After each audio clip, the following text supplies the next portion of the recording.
안녕하십니까. 평생투자 파트너입니다. 2017년 10월 31일 10월의 마지막 날입니다. 지금 시간 7시 20분이고요.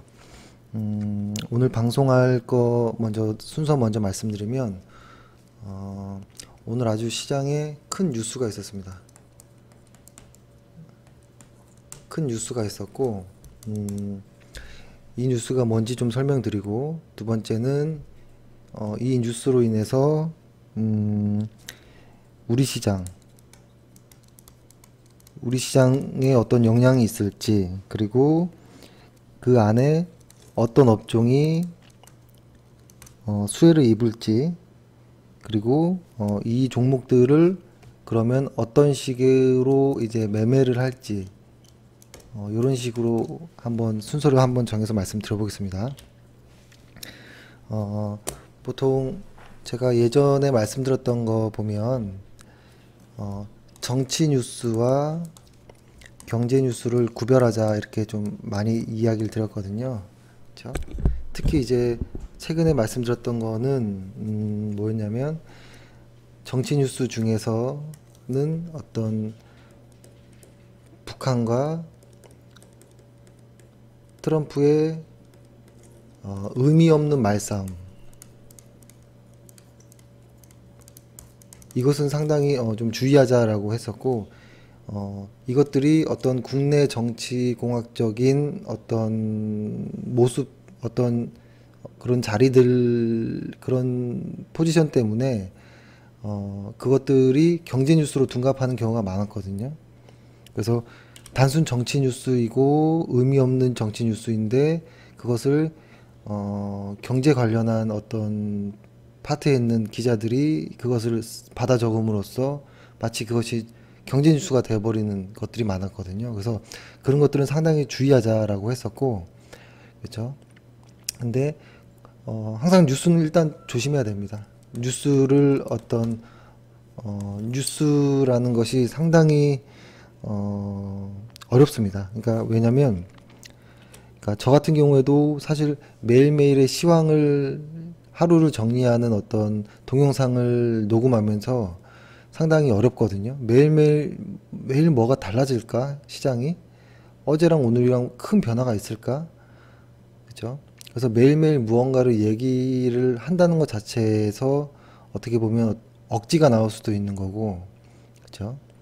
그래서 상당히 저 역시도 힘들고, 근데 저야 어차피 저희 회원들을 위주로 말씀드리는 거니까 그렇게 큰 부담은 없지만, 기자의 입장에서 혹은 방송을 만드는 어떤 PD의 입장에서 생각해 보면 이거는 기록이 되는 거거든요.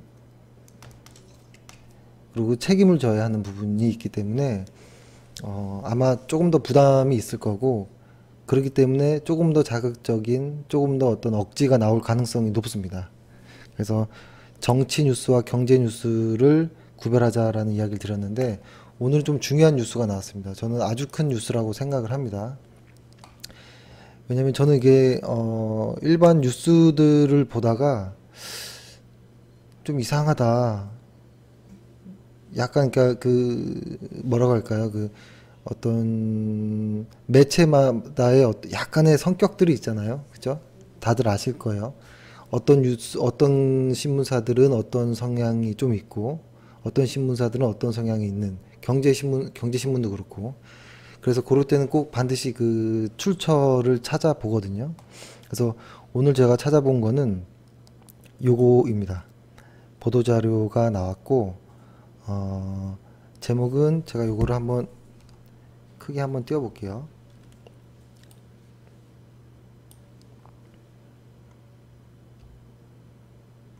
잠시만요. 한중 관계 개선 관련 양국 간 협의 결과입니다. 협의라는 것이고, 그래서 요거에 그러니까 지금 보면은 최근에 중국 관련해서, 그죠? 첫 번째로 통화 수합 관련한 어떤 이슈 이전부터 해서 중국 관련한 주식들이 조금 이렇게 움직이는 모습들이 있었죠. 근데 오늘은 거의 그것을 거의 확정하는 정도. 그러니까 어떤 뉴스라든지 어떤 뜬 소문은 아니다. 이제는 확정된 어떤 뉴스다라는 거. 그 뉴스를 의지가 있는 어떤 정부의 의지 혹은 책임이 있는 어떤 정부의 입장에서 표현한, 그리고 그것이 한국의 입장만이 아니라 한국과 중국의 양 정부에서 협의된 그 결과가 나왔다라는 거고, 그것을 대략적으로 한번 보면 그쵸? 일단 정부에서 한반도 문제 관련해서 소통을 진행했다, 뭐 이런 이야기. 그리고 북핵 문제를 지속적으로 추진해 나가자, 이런 것들. 그리고 전략적 소통과 협력하자, 이런 거고, 한국 측은 사드 문제 관련해서 우리의 입장, 그리고 중국의 너네들이 걱정해 하는 것들, 그죠? 이런 것들에 대해서 이야기를 좀 했던 것 같고, 그리고 중국 역시, 그래서 이제 한국 같은 경우에는 본래 목적에 맞게 제3국을 겨냥하지 않겠다라고 아예 딱 못을 박았습니다. 그리고 전략적 안보 이익을 해치지 않는다. 그죠? 이게 상당히 중요한 이야기거든요. 요거에 대해서 설명도 드릴게요. 그리고 중국은 사드는 반대다. 일단 반대. 그쵸? 그리고 결론은 그겁니다. 양국 군사 당국 간 채널 통해 어떤 소통을 하자라는 합의하였다. 이것이 가장 중요한 것 같아요. 합의하였다. 그렇죠? 중국 측은 MD 구축이란 거, 그리고 사드 추가 배치, 한미일 군사협력 등 관련한 중국 정부의 입장과 우려를 천명했다. 그죠? 그래서 이거에 대해서 이제 잘 해 나가자라는 식의 어떤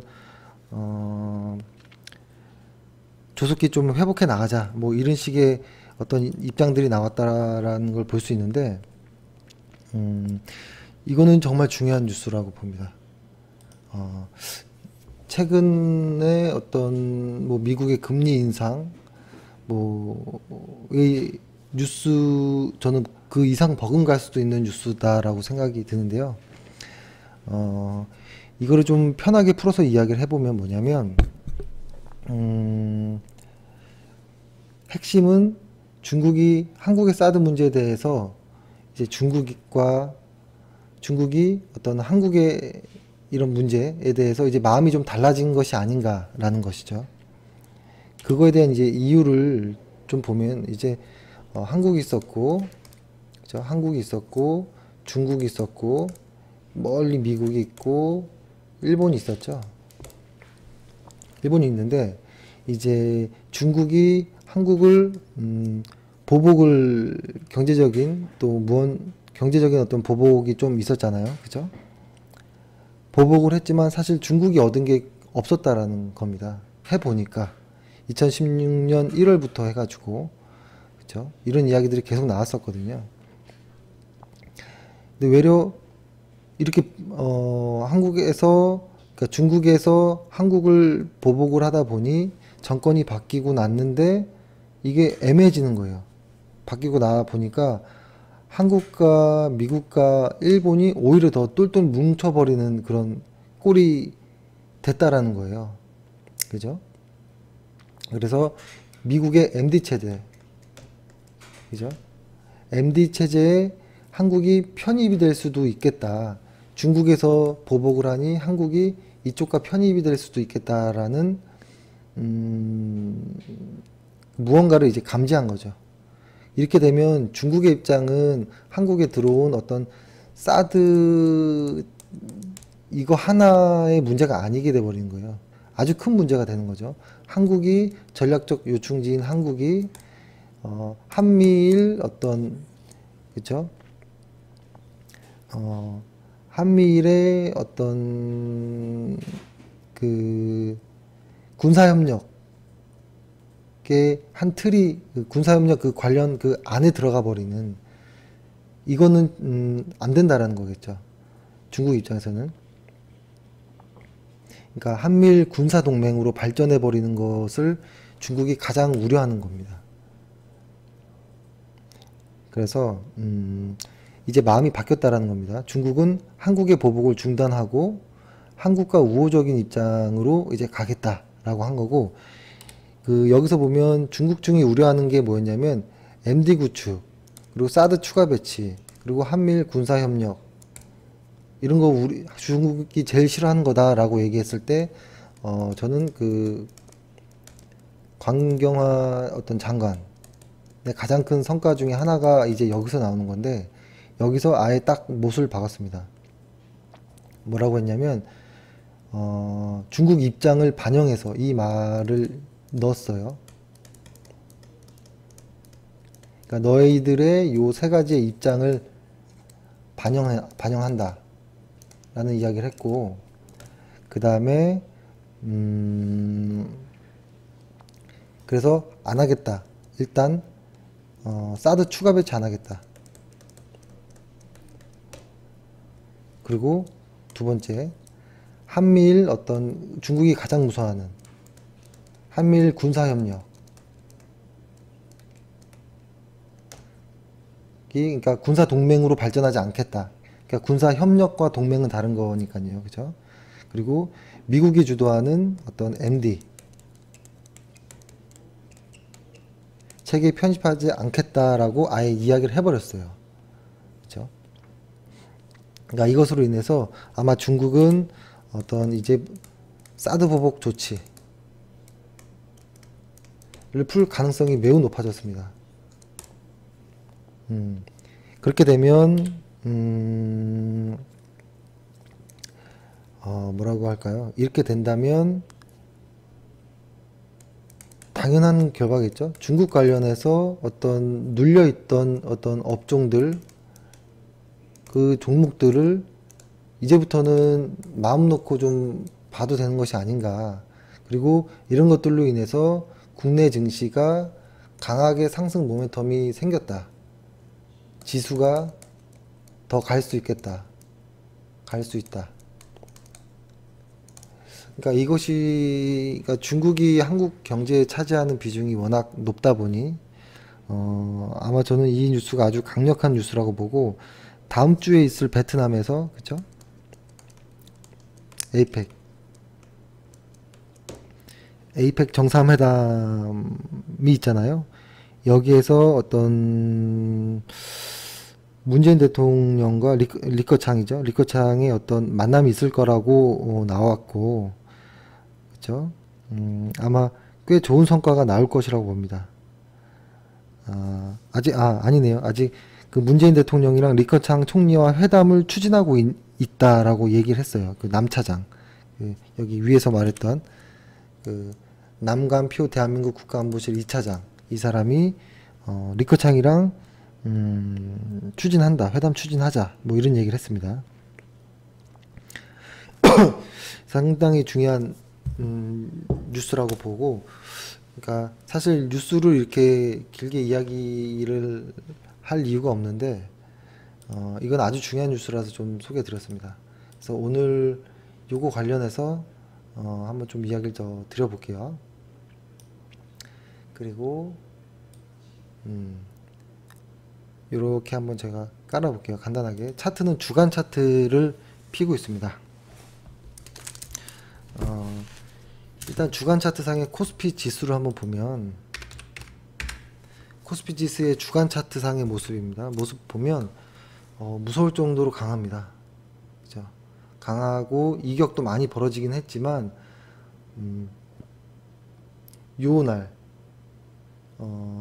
요날의 어떤 요런 어떤 좀 저항, 뭐라고 할까요? 약간의 분산, 그러니까 일간 차트를 보면 분산도 이루어졌고, 요 검은 모습의 캔들이 어떻게 생겼냐면 여기의 모습이 요렇게 생겼거든요. 요렇게.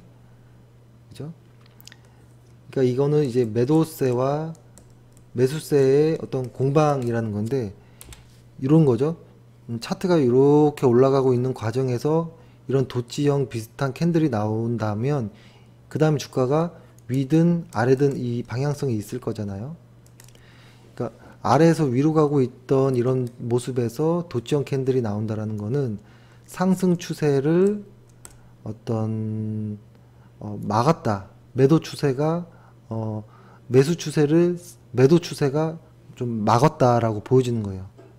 근데 그 다음 결과로 다시 올라간다라는 거는 다시 매수 주체들이 이겼다. 그쵸? 매수와 매도의 어떤 공방 안에서. 근데 만약에 이런 모습으로 나왔다면, 매도가 우세했고, 그죠? 매도가 우세했고, 시장은 조정으로 들어가는 모습이 나오지 않았을까라는 모습을 생각을 했거든요. 근데 이때 어떤 약간의 분산은 이루어지긴 했어요. 하지만 그거를 잠재우는 어떤 강한 좀 상승이 나왔고 코스피에서의 어떤 신고가까지 나왔다라고 좀 보여지고, 그 다음에 코스닥도 한번 볼게요. 코스닥 역시도 충분히 이제는 700선은 넘어갈 것이다 라고 보여집니다. 700선 정도는 이제 넘어갈 것이다 라고 보여집니다. 상당히 의미 있는, 그러니까 시장에서 선반영하는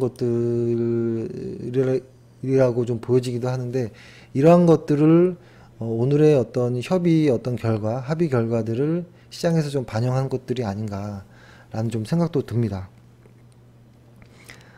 그래서 오늘의 이 협의 결과가 한국의 어떤 지수에 아주 플러스 되는 큰 뉴스였다라고 보고, 어떻게 보면 국내 지수가 정말 큰 시장이 열린 것이 아닌가라는 정도의 생각까지 좀 들었습니다, 오늘은. 그래서 사실은 오늘은 이 뉴스 하나 빼고는 사실 크게 의미가 없었거든요, 저에게는. 그래서 이 뉴스를 좀 소개시켜 드렸고, 그러면 이제부터의 관점이, 그러면은 시장을 한번 정리해 봐야겠죠. 뭐 당연히 중국 관련한 주식들, 뭐 화장품, 중국 내수주들, 그리고 최근엔 자동차까지도 이게 좀 계속 반등을 하고 있죠. 그렇죠. 그리고 과거에 어떤 전기전자 쪽에서도 최근에 SK 하이닉스나 어제 오늘 해가지고 상당히 많은 또 매수 물량이 들어왔거든요. 그러니까 시장이 지금 상당히 헷갈려요. 어떤 과거의 주도주들, 그리고 어떤 소외주들, 이것들이 예를 들어서 뭐 얘가 올라가면 얘가 내려가고, 혹은 얘가 내려가면 얘가 올라가는 이런 모습이 아니고 이제는 다 같이 올라갑니다. 다 같이. 실적만 좋다면 다 같이 올라가는 장세여서, 지금 시장에서는 실적이 좋은 종목을 가지고 있다면 왔다 갔다 매매할 필요 없습니다. 한 곳에 딱 그 포지션을 구축해 놓고 기다리는 것이 더 안전하게 큰 수익을 볼 수 있습니다.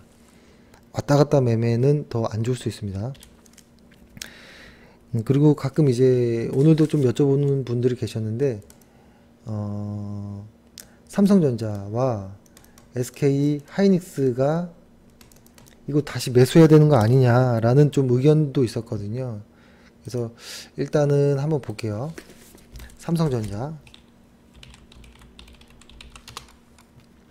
삼성전자 같은 경우에는 이건 주간 차트입니다. 제가 여러 번 말씀드렸지만 이때 바닥권 어제 말씀드렸네요. 그죠? 어제 그 삼성전자의 어떤 시작을 알리는 이 대량 거래량만큼의 어떤 대량 거래량이 한 번 더 한다면 어떤 그때가 고점이 되지 않을까라는 거. 그러니까 삼성전자의 어떤 고점의 징후들 중에 가장 의미 있는 것은 거래량이 될 것이다 라고 한번 말씀드렸고, 오늘 리포트들을 보니까 삼성전자를 320만원, 350만원까지 상향하는 리포트들이 많았어요. 그쵸. 근데 저희는 있는 그대로를 봐야 됩니다. 근데 아직은 삼성전자는 고점의 징후는 나오지 않았다라는 거고, 그럼 이 삼성전자가 내년에도 실적만 좋으면, 내년에도 성장성만 더해진다면 이 주가도 문제 없지 않을까라는 거죠. 그러면 한번 성장성이 어떻게 되는지 한번 보면 삼성전자의 성장성, 이게 삼성전자 맞죠? 자, 삼성전자의 연간 ROE를 한번 볼게요. ROE. 제가 ROE를 중요시 하잖아요. 내년에는 ROE가 어떻게 되나요? 그쵸? 이, 제가 이렇게 한번 해볼게요.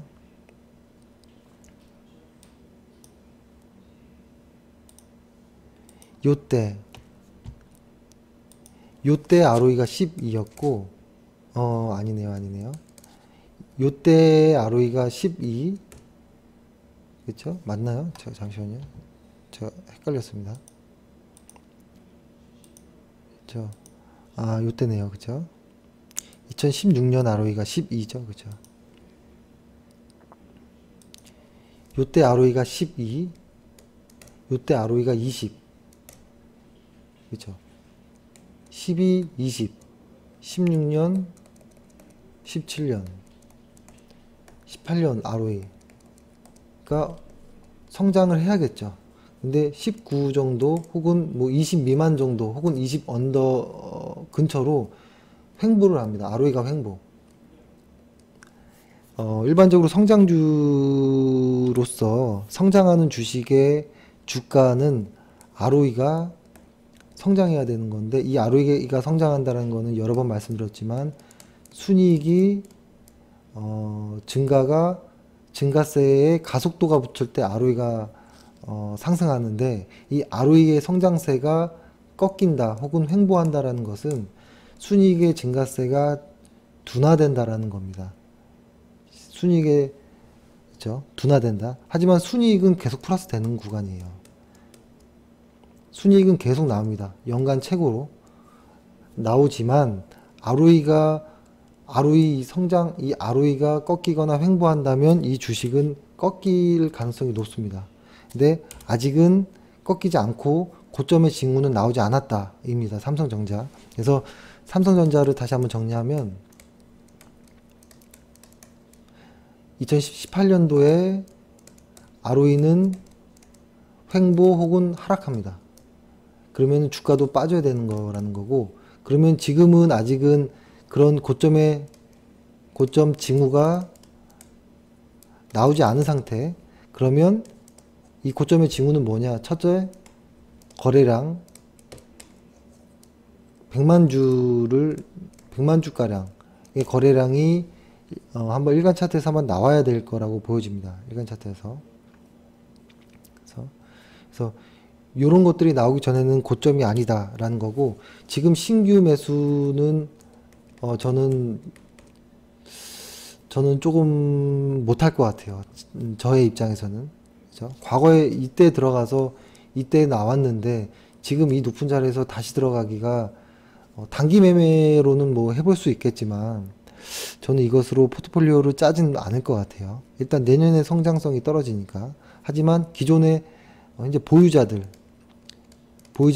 홀딩하는, 계속 좀 들고 있어도 좋다라고 말씀을 드리겠습니다.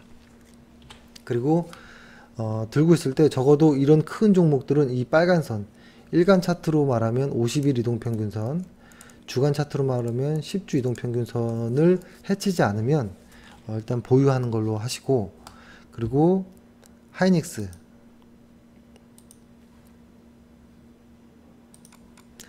주간 차트를 볼게요. 하이닉스 주간 차트를 펴놨고, 그 다음에 실적을 볼게요. 실적은 ROE가 어떻게 돼요? 13, 36, 30. 그렇죠? 13, 36, 30. ROE가 올라갔다가 ROE가 떨어지죠. 주가는 떨어져야 돼요. 근데 하이닉스는 지금 고점의 징후들이 나왔습니다. 지금 고점의 징후들이 나왔고, 요때의 모습이 저는 마지막 클라이막스라고 봅니다. 클라이막스의 어떤 탑의 모습을 좀 보여주고 있다라고 좀 보여줍니다. 그래서 저는 SK 하이닉스는 저는 이제는 완전히 관심 밖에 일단 당분간 둘 것 같습니다. 오늘 3% 정도의 상승이 나오긴 했습니다. 상승이 나왔고 분명히 왔다 갔다 하는 어떤 무언가가 있을 거예요. 근데 어제도 많이 말씀드렸지만 아주 큰 종목이 상승하고 빠질 때는 한 번에 빠지지 않아요. 그러니까 예를 들어서 이렇게 한 번에 빠지는 게 아니고 올라갔다가 몇 번의 횡보 이후에 빠지거든요. 근데 요런 구간에서 굳이 매수 매도를 할 필요가 없습니다. 그 말은 또 한번 거꾸로 뒤집어 보면 바닥에서 올라가는 주식도 한 번에 V자로 가지 못한다라는 거고 이 횡보 구간이 있다라는 거예요. 이런 모습에서 상승, 이런 모습에서 대하락. 근데 보통 주가는 여기서 사서 요 정도에서 파는 것이 가장 좋습니다. 적어도 요때, 그러니까 요때라면 여기서 사서 여기서 파는 게 가장 좋겠지만 여기서 못 팔았다면 여기서 혹은 뭐 여기서라도 팔아야겠죠. 그렇죠? 그래서 제가 보기에는 어떤 관점이신지 아마 이해되셨을 거예요. 그래서 일단은 당분간 삼성전자와 SK하이닉스는 매매 관점으로 보지 마시고 어떤 IT, 전기전자, 반도체 쪽에 어떤 지표로만 활용하자라고 좀 생각을 합니다. 이것이 그러니까 지표로만 활용하자. 매매 대상이 아닌 지표로만 보자. 그쪽 업황에 대한 지표로 보는 것이 좋을 것 같습니다. 그래서 이건 이렇게 말씀드리고 그리고 가끔 그럴 거예요. 제가 오늘 이거를 왜 잠깐 드리려고 했냐면 아주 간단하게 조금 말씀드리려고 하는데 뭐냐면 어떤 종목을 매수 매도 할 때 어떤 기준들에는 상당히 많은 방식들이 있어요. 전 세계적인 어떤 트레이더들 그리고 어떤 전설들이 말하는 기준들은 각기 다 비슷하면서도 조금씩 다르기도 하고 그죠? 수없이 다 자기만의 방식이 원칙이 있거든요. 잠시만요. 원칙이 있는데 개인 투자자분들이 그 원칙이 아직 없는 경우가 많아요. 그래서 만약에 원칙이 없다면 아주 간단하지만 그래도 쓸만한 하지만 아주 간단한 누구나 할 수 있는 방식을 살짝 말씀드릴게요. 일단은 그냥 아주 러프하게 볼게요. 그래 그러면은 너 말대로 중국 관련한 어떤 종목들이 좋다라고 너가 얘기했으니 중국 쪽 관련한 쪽에 종목들이 여러 가지가 있는데 이걸 어떻게 다 고르냐라고 하겠죠. 1차적으로 실적에서 한번 자릅니다. 실적. 그 다음에 두 번째 차트에서 한번 또 자릅니다. 세 번째 마지막 그 차트를 활용해서 매매 기준을 잡습니다. 기준 요것들에 대해서 아주 간단하게 여러 번 말씀드렸어요. 근데 이제 아마 최근에 주식들이 많이 올라가니까 뒤따라서 막 사는 경우들이 있을 거예요. 지금 최근에는 신약 개발주들이 좀 그래요. 그죠? 신약 개발주들이 이것들이 실적 없는 상승들이 많거든요. 그러니까 예를 들어서 이런 거죠.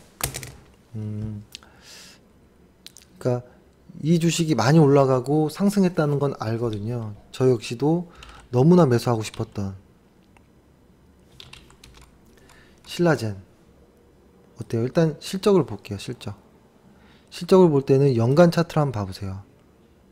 연간 차트로 영업이익과 당기순이익을 2012년부터 해서 한 번도 어떤 돈을 벌어본 적이 없어요. 단 한 번도. 그쵸?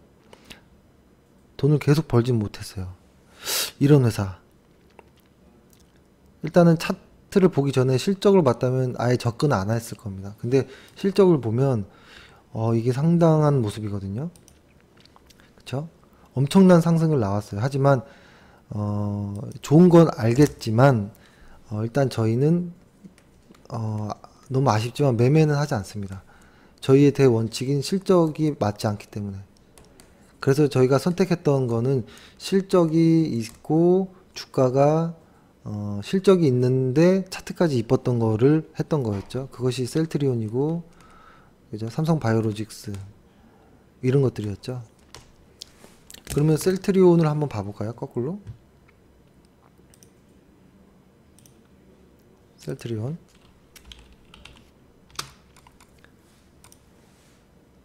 보면은 실적이 어때요? ROE가 9, 16, 19 이렇게 올라가죠. 22, 9, 16, 19, 22, 9, 16, 19, 22. 그죠? 9, 16, 19, 22. 한번 적어볼게요.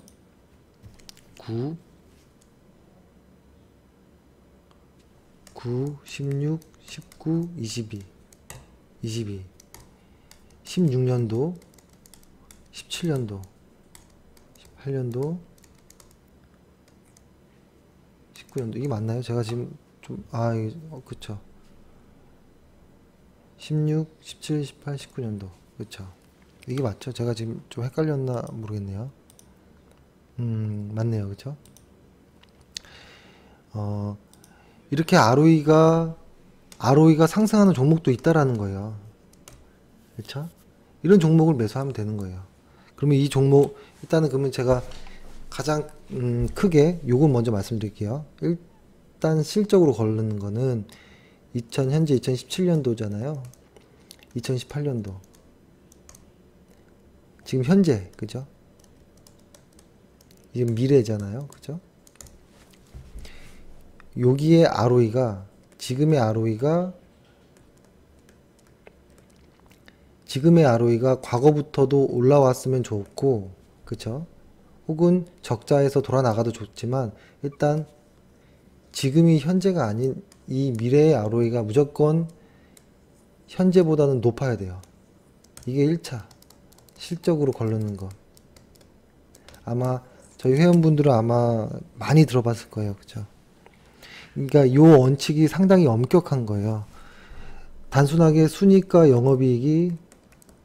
영업이익과 순이익이 증가하는 거를 넘어서 아주 가속도가 붙어야 된다는 거거든요. 그렇게 돼야지만 차트의 모양이 이렇게 나오거든요. 이거에 대한 모습이 지금은 잘 모르실 거지만 한번 설명을 드려볼게요.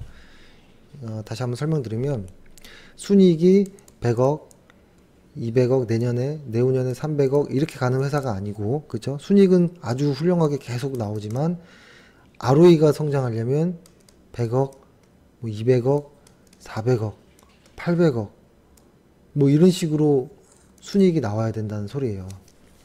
그래야지만 ROE가 상승을 합니다. 그러니까 저희는 이런 회사들만 매매를 한다라는 겁니다. 그렇죠? 무조건 실적으로 한번 거르는 겁니다. 그리고 두 번째,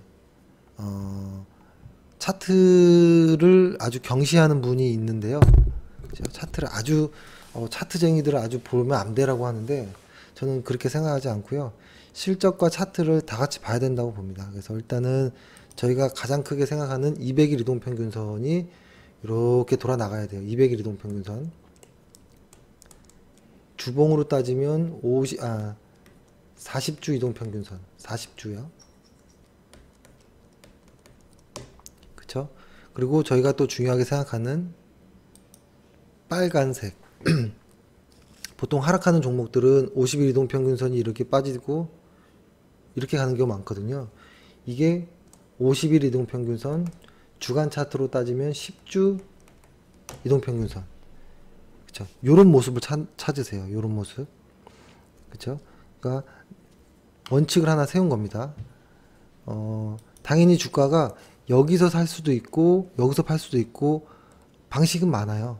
하지만 그나마 안전하고 쉬운 방식을 권해드리는 거고, 가장 매물이 없는 부분을 말씀드리는 거예요. 그 부분이 바로 여기가 이렇게 크로스가 나고, 이 빨간색이 이 위에서 한번 돌아갈 때, 첫 번째 한번 내려가고 두 번째 돌아갈 때, 이 부분에서 여기가 매수 하기가 가장 안전한 자리입니다. 이렇게 되면 일반적으로 여러 가지 의미를 다 함축하거든요. 어떤 하락하는 종목에서의 이런 모습에서 이런 데서 매수하자라고 일괄적으로 말씀드렸던 거는 이 첫 번째에 매물이 상당히 가장 많고 매물이 소화가 되는 시간도 필요하고, 그리고 이 추세 어떤 세원에서도 이탈되는 모습이 필요하고, 그리고 엘리엇 파동에서 말하는 가장 강력한 3차, 그죠? 1, 2, 3, 3차 세 번째 파동의 모습이기도 하고, 그쵸? 여러 가지들이 많아요.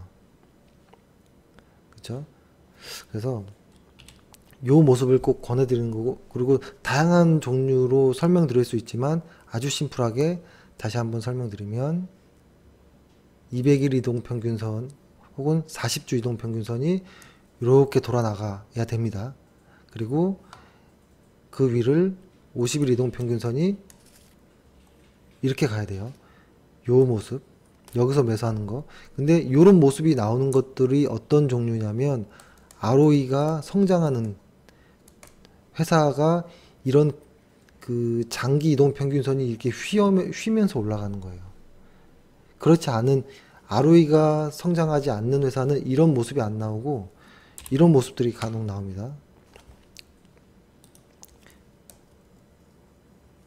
이렇게 되고 장기 이동평균선이 이렇게 횡보하고, 이렇게 횡보하는 아주 매매하기 어려운 모습들이 나와요. 그래서 이거를 꼭 염두에 두고 한번 그럼 예제를 한번 봐볼게요.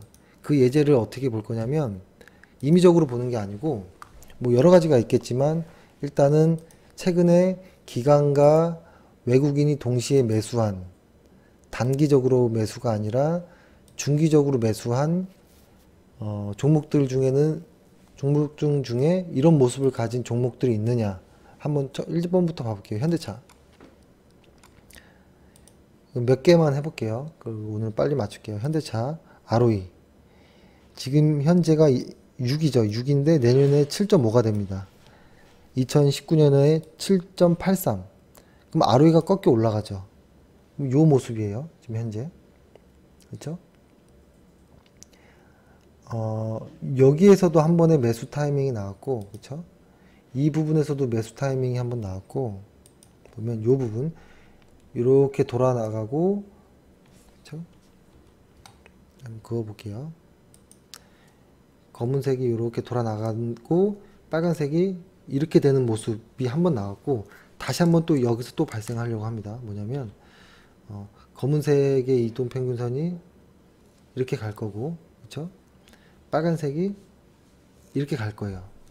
이 부분에서 매수하면 돼요. 근데 그것들을 사실은 다 복잡하고, 사실은 그런 모습들이 나오는 과정이 어느 정도가 될 거냐면 이 가격대에 아주 매물이 많은 이 구간을 벗어나는 구간에서 이 윗선에서 나올 가능성이 높아요.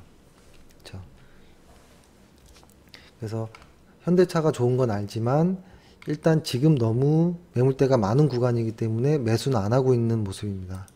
그리고 삼성물산 어때요? 일단 실적을 먼저 볼게요. 실적 먼저 보면 삼성물산 ROE 3.28, 내년에 3.46, 그 이후에 3.89.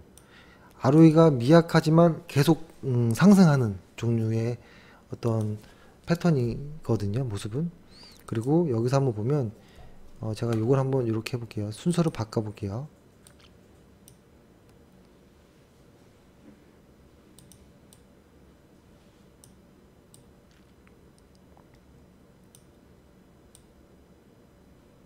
한번 그거 보면 여기서 기대하는 건 어떤 모습이냐면 요 검은색 선이 이렇게 돌아 나가고, 그렇죠? 그 다음에 이 빨간색 선이 이렇게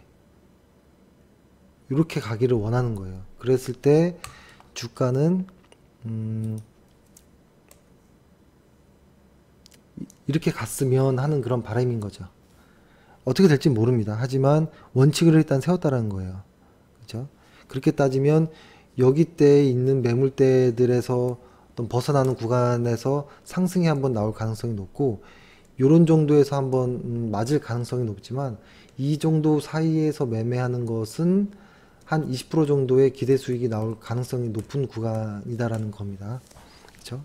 삼성물산 이런 거고, 그리고 삼성물산의 어떠한 매력은 뭐냐면, 지금 삼성전자를 신규로 매수하기 어렵기 때문에 저희가 지금 삼성그룹주 중에 한 종목을 좀 하자라는 이야기를 했었잖아요.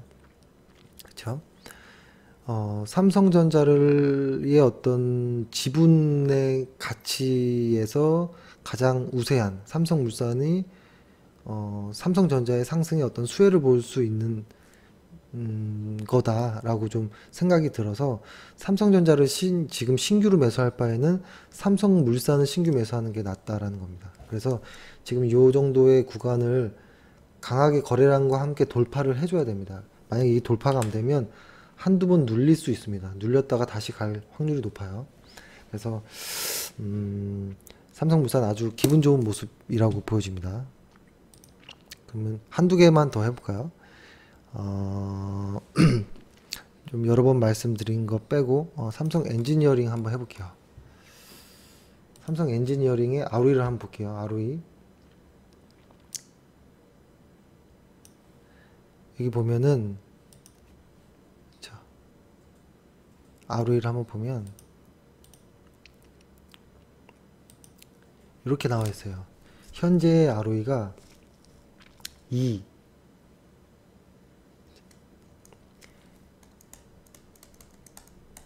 2018년도, 19년도 ROE가 10, 14.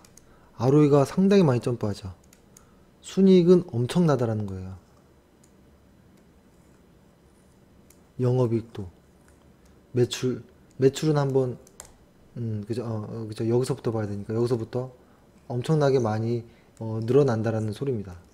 이쪽에서 제가 체크를 잘못했습니다. 지금 현재 구간, 이 구간에서 꽤 많은 상승들이 내년, 내후년 나온다는 소리. 그러면 여기서 어떤 거를 한번 봐야 될까요? 그러니까 이게 제가 이렇게 선들을 장난으로 이렇게 그리는 것이 아니고, ROE가 꺾이는 것들은 주가가 강력하게 매물 소화하는 과정이 축소되고 빨라진다는 거예요. 그래서 ROE가 성장성이 약한 것들, 순이익만 돌아 나가는 것들은 요것들이 좀 펴집니다. 이렇게 펴지고 ROE들이 이렇게 왔다 가는 하는 모습들이 있거든요. 그래서 ROE가 강력하게 상승하면 이런 모습들이 나와요. 주가에 후행하는 이동평균선들에서. 그렇죠? 그래서 이거에 대한 거는 이렇게 한번 생각을 해 볼게요. 요 검은색 선이 이렇게 돌아 나간다 라고 한번 좀 기대를 해보고, 그 다음에 빨간색 선이 이제는 이렇게 나갈 가능성이 꽤 높다. 만약에 이것들이 맞으면 요 언저리까지는 가야 되지 않느냐, 2만원까지는. 그렇죠? 이런 모습으로 보는 겁니다. 이렇게. 그러니까 실적 ROE 보고 차트를 보는 겁니다. 그 차트를 볼 때 여러 가지 어떤 추세선, 어떤 각도, 어떤 피보나치라든지 뭐 일목이라든지 어떤 보조지표 이런 것들을 일단 다 걷어치우고, 그렇죠. 일단 첫 번째 기준 검은색 선이, 아이고 제가 잘못 그렸습니다. 잠시만요. 검은색 선이 200일 이동평균선이 이렇게 돌아 나갈 때 좀 과장해서 그렸습니다. 그리고 50일 이동평균선이 하락하던 이렇게 가는 모습. 그럴 때 이제 여기서 매수를 하는 거잖아요. 그죠? 근데 여기서도 이제 좀 디테일을 살려보면 주가가 요 검정색 아래에 있을 때는 매수하지 않습니다. 반드시 주가는 이 200일 이동평균선 위에 있어야 돼요. 그리고 50일 이동평균선을 기준으로만 매매를 해보세요. 이제부터. 여러 가지 방식이 있지만 한번 이렇게 한번 해보자는 겁니다. 혹시 기준이 없는 분이라면 이 방법이라도 한번 써보자라고 말씀드리는 거예요. 그랬을 때 제가 한번 예를 들어서 아무거나 한번 찍어볼게요. 단기로 해서 호텔신라 그냥 이거는 저희가 보유한 종목이니까 일단 빼고 LG노텍 한번 볼까요? LG노텍 같은 경우에 예를 들어서 그냥 아주 심플하게만 한번 생각해 볼게요. 이건 다 지우고 그냥 아주 심플하게 해볼게요. 내 종목이 200일 아래에 있을 때는 매수하지 않는 걸로 합니다. 200일 아래에는 매수하지 않습니다. 그럼 이거는 뭐냐 라고 하겠죠. 이거는 매수 매도 해가지고 본전으로 나온다 실수도 있습니다. 100% 다 맞는 건 없거든요. 근데 여기에서 200일을 뚫을 때 한번 매수합니다. 매도 매수 매도. 별거 아니죠? 다시 한번 아무거나 KG이니시스 이것도 한번 볼까요? KG이니시스의 실적을 한번 봐볼게요. 일단 실적이 좀 아슬아슬하지만 내년에 실적이 성장합니다. 내년까지는. 그러면 이 모습은 아마 이렇게 될 확률이 높겠죠? 벌써 이렇게 돌아갔네요. 그죠? 돌아갔고 그 다음에 이 빨간색 선이 이렇게 가야 되겠죠. 근데 이런 모습을 기대하는 거였고 그 다음에 매수를 하는 어떤 그 타이밍은 요 부분에서 매수 매도 매수 매도 본전 매수 매도 살짝 이익 매수 이렇게 되는 건데 그렇죠? 여기서 이렇게 할 수도 있어요. 예를 들어서 이렇게 한번 해볼게요. 이제부터는 차트를 좀 안 보이게 하고 한번 해볼게요. 뭐냐면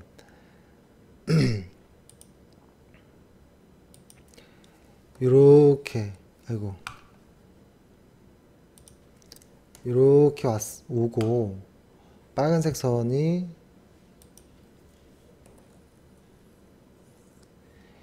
요거랑 좀 약간의 모양은 다를 수도 있겠죠. 그랬을 때 예를 들어서 주가가 이렇게 움직이던 주가가 요런 50일 이동평균선 주가를 몇 번 이렇게 테스트 하거든요.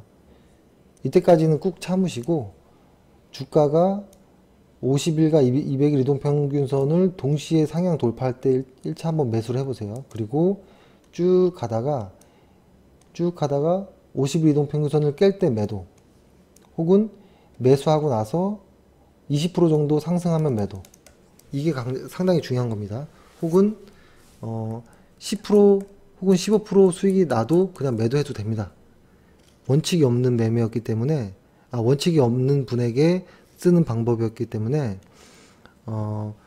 원칙이 없었던 분들은 뭐였냐면 이익 실현을 해본 적이 없는 분들이 많아요.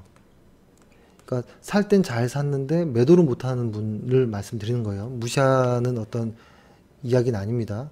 그렇기 때문에 이익 실현을 하는 경험이 필요합니다. 경험이. 이익 실현의 경험. 이 경험들이 생겨야 계좌가 플러스가 나거든요. 다시 한번 종목을 이게 50일 이동평균선이에요. 주가가 땅 쳤을 때 매수했어요. 여기까지 와서 이렇게 왔을 때 매도해요. 매수 매도. 근데 만약에 이 자리에서 매수하고 매도했을 때 여기가 만약에 한 30% 수익이 났다 라고 할 수도 있는 건데 매수하자마자 10% 혹은 15% 20% 이렇게 상승하는 이런 구간들이 있을 거잖아요. 끝까지 꺾일 때까지 기다리지 않아도 된다는 거예요. 그냥 10% 15%에서 이익 실현해도 되는 거예요. 20%에서 이익 실현해도 되고 그쵸? 저는 제가 생각하기에 10% 이상 정도의 상승 구간이 나왔다면 이익을 보존하는 게 우선이라고 봅니다. 이익을 보존하는 거. 왜냐면 종목은 많아요. 좋은 종목은 많고 매수할 타이밍이 많아요. 그렇기 때문에 끝까지 기다려도 돼요. 하지만 추가로 하나 더 방식을 말씀드리면 중간에 15% 정도 혹은 이상 넘어가는 종목은 이익 실현을 항상 염두에 두고 뒤따라가다가 확 이익 실현해도 된다는 거예요. 이거는 이익 실현의 경험들을 쌓자라는 거고 이런 경험들이 생겨야지 손절매를 할 수도 있고 이익 실현을 할 수도 있는 거거든요. 그래서 이런 부분을 말씀드렸습니다. 그래서 별거 아닌 것 같지만 한번 본인의 종목을 가지고 한번 연습을 해보세요. 연습을 해보시고 그럼 마지막으로 한번 제가 어떤 뭐라고 할까요? 한번 아무거나 딱 찍어서 한번 해볼게요. 이렇게 해가지고 아무거나 좀 유치하지만 신영증권 눌렀습니다. 다만 신용증권처럼 미래 예측치들이 나오지 않는 것들 있죠. 보통 이런 것들. 미래 예측치들이 나오지 않는 것들은 그냥 매수하지 않습니다. 아예 제외시킵니다. 좋은 종목이 많아요. 미래 예측치가 나오지 않는 종목도. 하지만 하지 않습니다. 이걸 좀 지키셔야 됩니다. 흔히 이런 경우도 많이 있거든요. 2016년도에 전체 연간 순이익이 100억이라고 할게요.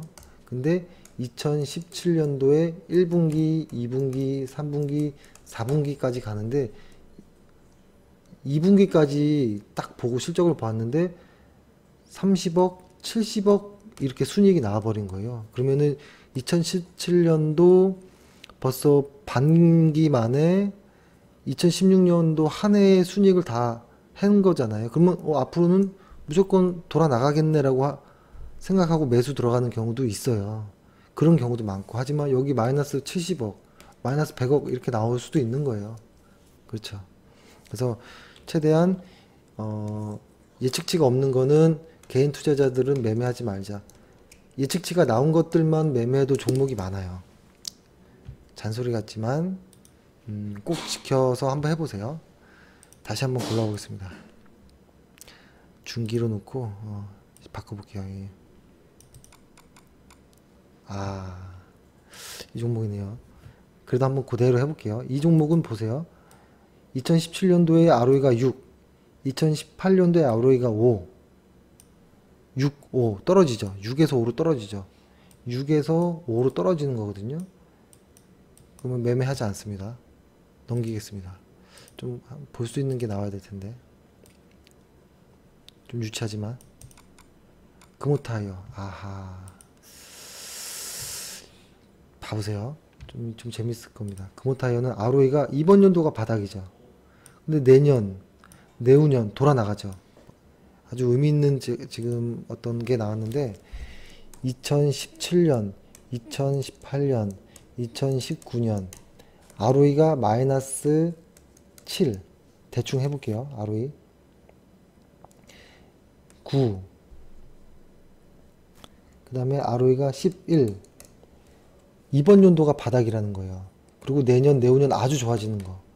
이건 뭐냐면 보통 이런 종목들은 2017년도에 어떤 여름이 지나고 약간 쌀쌀해질 때부터는 반드시 관심을 가져야 된다는 거고, 이 종목은 2019년도의 중반기 정도까지는 상승할 가능성이 매우 높다라고 보는 겁니다.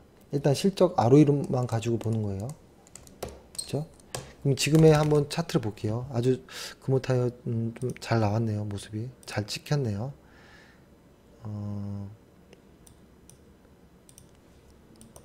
일단은 지금 모습은 좀 안 좋죠.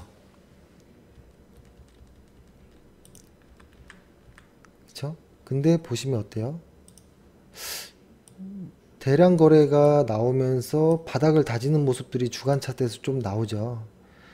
하지만 200일 이동평균선 아래에 있기 때문에 아예 매수 안 하고 쳐다만 보고 있을 겁니다. 그 대신에 요것이 만약에 이렇게 되면 매매를 해보는 겁니다. 이거를 한번 기억해 보시고 써보세요.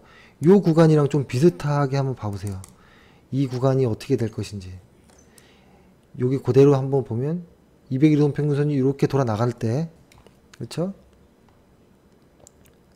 빨간색이 여기는 요 안에서 돌아 나갔는데 이렇게 될 수도 있겠죠.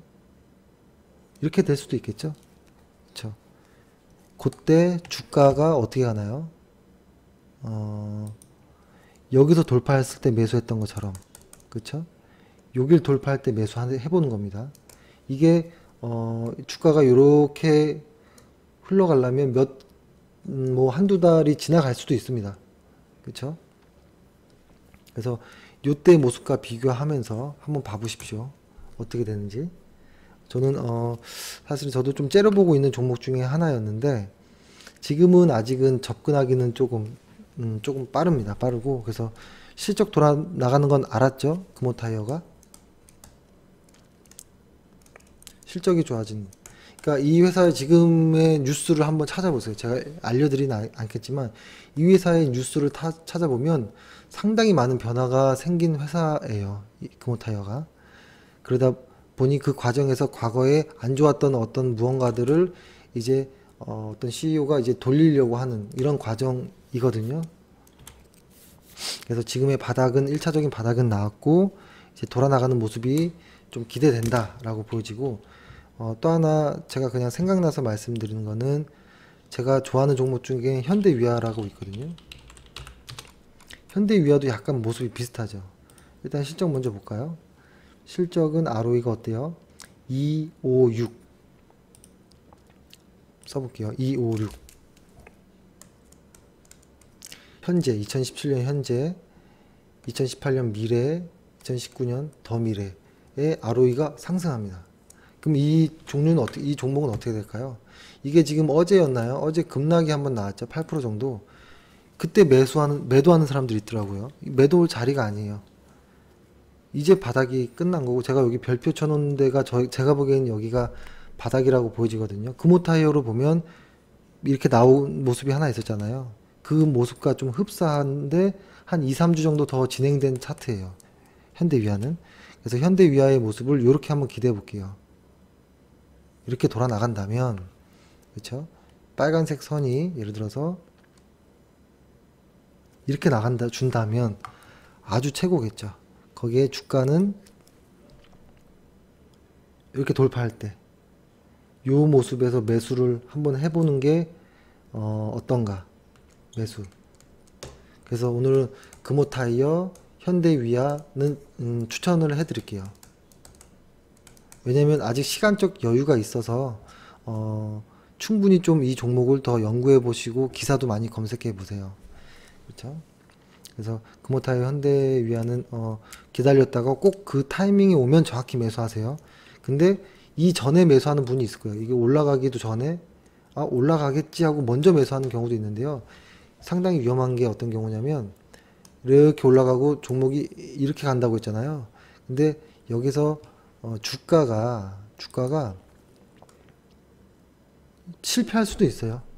이 어떤 뉴스가 나올 수도 있는 거예요. 그죠? 진짜로 돌파하는 거 확인하고 사도 안전합니다.